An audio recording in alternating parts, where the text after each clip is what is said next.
Tashkent റെസ്റ്റോറന്റിന്റെ രണ്ടാമത് ശാഖ പൂനൂരിൽ പ്രവർത്തനം തുടങ്ങി. മന്ത്രി ടി സിദ്ദിഖ് ഉദ്ഘാടനം ചെയ്തു. പൂനൂർ പുഴയോരത്ത് വിശാലമായ പാർക്കിംഗ് സൗകര്യങ്ങളോടെയാണ് താഷ്കന്റ് റെസ്റ്റോറന്റ് പ്രവർത്തനം ആരംഭിച്ചത്.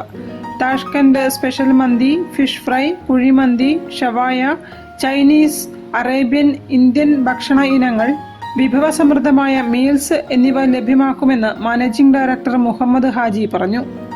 റെസ്റ്റോറന്റിന്റെ ഉദ്ഘാടനം മന്ത്രി ടി സിദ്ദിഖ് നിർവഹിച്ചു.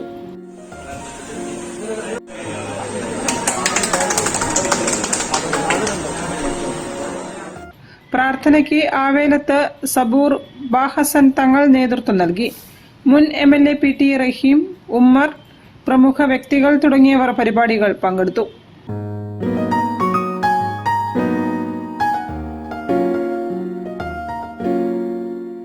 News bureau, Kozhikode. Women's Indian association